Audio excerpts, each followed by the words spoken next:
Hey guys, welcome to... Yeah, I believe this is part 4. Anyway, I told you the last video that I want to talk about the history of loaders. Alright, first off, a good loader is going to help you tremendously, I believe. Alright, that's just me, but anyway. This is my primary loader. It's a die rotor, alright, brand new, and it's, the reason why it's my primary is not because it's so new and everything, not because it defeats 50 balls per second, it's not because of that.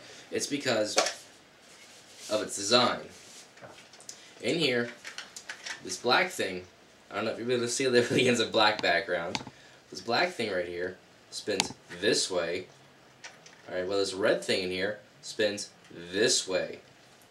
Alright, let me give you a quick demo on that here. Alright, and it works great like that. And by the way, I had an idea for this. I was going to patent it when I got older, but, you know, die beat me to the chase. And that's what happens when a good company puts a couple minds together and says, hey, we need to fix this. That, and I love this. This little flap thing here. Alright, again, I don't know if you guys can see that. Alright, it goes up and down to feed your balls. Alright. I thought that's just a great invention. It makes you be able to have more paint, but still keep a consistent feed. But anyway, quick thing right here. I believe in a gun, well, no, in a loader, my bad. It should feed about 10 balls faster than what you want to shoot. The reason for this is because in case your eyes go down for some reason, or for what, especially if you're rocking a blowback semi-automatic or a gun without eyes, it puts the ball back a lot faster than the gun can cycle. All right, if the gun can't cycle as fast as the loader's putting it down, there's very little chance you're going to chop at all. I mean, I will play any tournament with this thing with the eyes off if I have to, because guess what? It's just fast enough. All right, that, and I love that it gets 50,000 rounds per 3 batteries of AA's. Yeah, I know, really. But anyway, onto the history part. First off, I'm going to talk about, like, and this is tournaments, I'm going to say. Alright, history of loaders have gone a long way. They've gone from from the rock and cocks, alright, which are most stock class guns, to the gravity feeds, to an agitated feed, alright, to force feeds. Now, for those of you who don't know, those who play stock class, you know, what you do is you get a gun, you get a little tube, you push it forward, cock it, shoot. Push forward, cock it, shoot. Then you have the gravity feeds, which is, you have a hopper, just a casing. It's just pretty much a casing with a lid. You pop that open, it's got a little tube, and it feeds balls. You have to kind of shake it every now and then. It's a really big thing. Then you have agitated feed. Alright, this is where paintball started getting its little markup. Back in like 2003 and everything, alright, I think, I can't remember exactly what it was, but it was a gravity feed, alright, that had a little spin thing that would keep spinning, alright.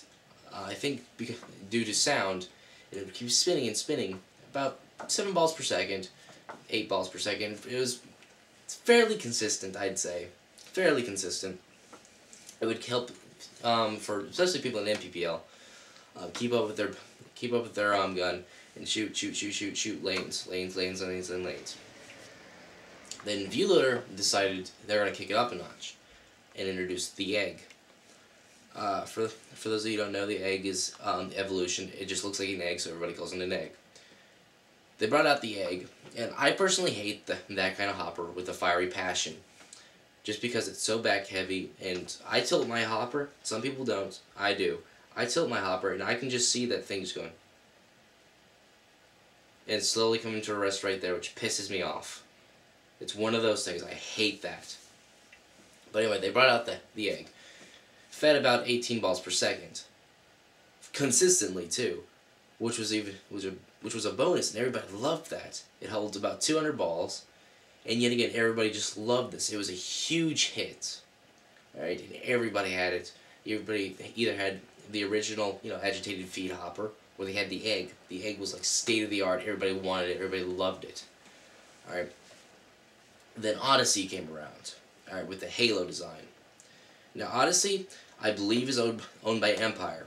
The reason I believe that is because it's the only way Empire has not been sued for having the Empire loader look just like the Odyssey loader. And they came out with a hopper fed 25 balls per second. Given it didn't hold as much paint, but 25 balls per second, it was amazing and had great battery life, something that View Loader, I believe, is just lacking greatly. Right? And those three were like the hugest seen on paintball for the longest time. Alright. Then you got to about 2005. The egg started hurting. Alright, the whatever you call that thing started hurting. Nobody was buying those anymore, really, except for rec ballers. And yet again, it was just kept hurting, and Odyssey was just soaring. Then, I believe in 2006, alright, the Velocity made its scene. Viewloader had made a new hopper, wanted to take back the Halo. And the Velocity and the Halo started to have to share the spotlight. You either loved him or hate him. It was one or the other. And personally, I thought the Halo was better, because the Halo had something the Velocity didn't: a rip drive. That and better battery life. Right, rip drive, for those of you who don't know, it's a little thing down here you can twist, shoot, in case your hopper jams, blah blah blah blah blah. Alright, but the Velocity, it's got a better anti-jam system, I believe. Because Halos, what they'll do is like 1, 2, 3, and then start to bling in that red and green thing. Like, I think it's a red and green thing of death, because every time I got that, I was like, alright, Velocities though, you'll hear this, vroom, and you get it back in. Then they also had that force setting. That force setting though kept draining the batteries. Ooh, that was a big problem. I hated that. Alright, I got maybe a box of paint off of a Velocity. I mean, don't get me wrong, Velocities are great and everything, but when you get a box of paint off of 2 9-volt batteries, there's a problem. Alright, then, Pinocchio came around. For those of you who don't know Pinocchio is the one that had an extendable nose. The extendable nose, I think, was a huge hit. That fed 30 balls per second. It held about 260 rounds. It was lighter than the Velocities. Only problem I have with them, they have an extremely hard lid to open. Alright, let's just take the rotor for example. You can do that, and look, it closes. You can't do that with any other hopper, I don't believe. Alright, whereas the Pinocchio, you have to go, like, trying to clutch it, then get it open, then do it, then kill yourself trying to get it back on. Yet again, not my favorite thing. Alright, but it had its feel thing. It had a touch thing, like the Ricochets did. Ricochets were actually one of my favorite hopper. My first hopper to get. And it did by touch thing. Ball hit it, it'd feed. Ball hit it, it'd feed. Alright. Go on to part 2, I'll continue my little rant here.